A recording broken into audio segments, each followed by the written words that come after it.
नमस्कार दोस्तों, स्वागत है आपका हिंदी की कक्षा में, जिसमें हम आज आपकी पाठ्य पुस्तक पलाश के पाठ 4 का अध्ययन करने जा रहे हैं। पाठ 4 के आज हम भाग 3 का अध्ययन करेंगे। पिछले भागों में आपने जाना कि किस प्रकार से ब्राउन, जो कि पनडुब्बी सेना का नायक था उस और रिटायर हो चुका था, उसके पास विंस्टन चर्चिल का पत्र आता है और वह अपने देश की सेवा के लिए जाने को तैयार होता है। लेकिन उसकी माँ वह पत्नी घबराते हैं, क्योंकि जिस दिन उसे जाना था वह दिन था 13 तारीख और शुक्रवार का। इस 13 तारीख और शुक्रवार के दिन को मनहूस माना जाता था, इसलिए वे अत्यंत दुखी थे कि यदि वह जाएगा तो वह वापस नहीं आएगा। इसी क्रम को आगे बढ़ाते हैं और आपकी पाठ्य पुस्तक के पृष्ठ संख्या 34 पर ब्राउन जानता था कि जीवित लौटना असंभव है।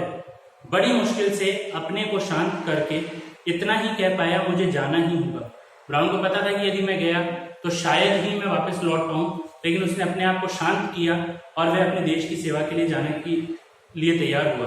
और उसने अपनी माता और पत्नी से कहा, मुझे जाना ही होगा, यही मातृभूमि की आज्ञा है। मनहूस तारीख और दिन कुछ नहीं कर सकते।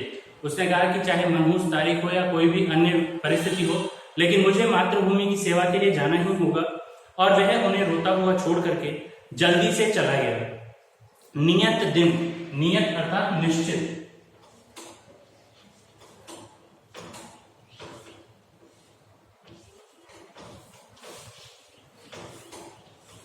नियत अर्थात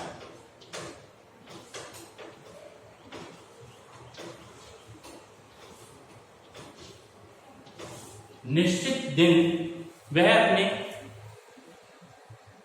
15-16 साथियों के साथ चल पड़ा। पूरे उत्साह के साथ उन सभी ने अपना राष्ट्रीय गीत गाया। सेना जब युद्ध करने के लिए जाती है तो वह अपने देश का राष्ट्रीय गीत गाती है, तो वही ब्राउन ने अपने साथियों के साथ किया। उन्होंने अपने देश का जो राष्ट्रीय गीत है उसे गाया और भूमध्य सागर के एक स्थान पर अंग्रेजी और अमेरिकी जहाजी बेड़ा था। बेड़ा अर्थात उनका सेना का समूह था, जहाजी सेनाओं का, और वहां तक ब्राउन की पनडुब्बी बिना किसी संकट के पहुंच गई। ड्रेडनॉट तुर्की के दर्रा दानियाल के पीछे वाले समुद्र में छिपा रहता था। दर्रा वह स्थान होता है जो पहाड़ी और चट्टानों से घिरा हुआ सकरा रास्ता, पहाड़ियों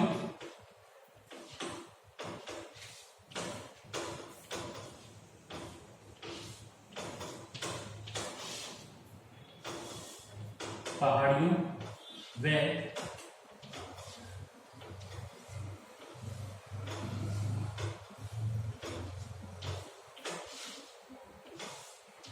चट्टानों से घिरा सकरा रास्ता।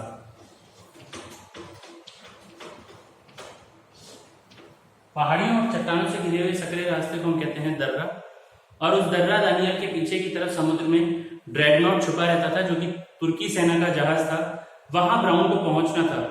अपने मित्र जहाजी बेड़े से विदा लेकर, मित्र जहाजी बेड़ा अर्थात अमेरिकी और अंग्रेजी सेनाओं का जो जहाजी बेड़ा था उससे विदा लेकर के ब्राउन तुर्की के दर्रा दानियाल की ओर बढ़ा।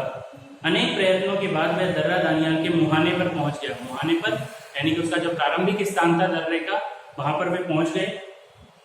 यहां समुद्र कम गहरा था, बीच में जलमग्न पहाड़ियां थी।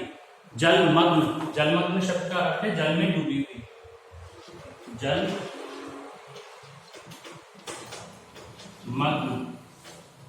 अर्थात जल में डूबी हुई।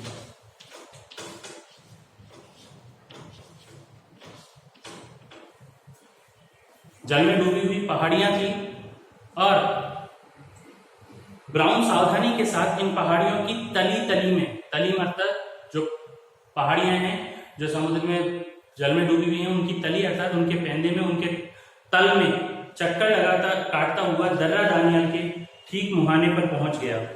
यहाँ सुरंगों के भीतर तारों का जाल फैला हुआ था। वहां पानी के भीतर सुरंगें थी, उनमें तारों का जाल फैला हुआ था और पनडुब्बी के ऊपर लोहे के लंबे लंबे कीले लगे हुए थे।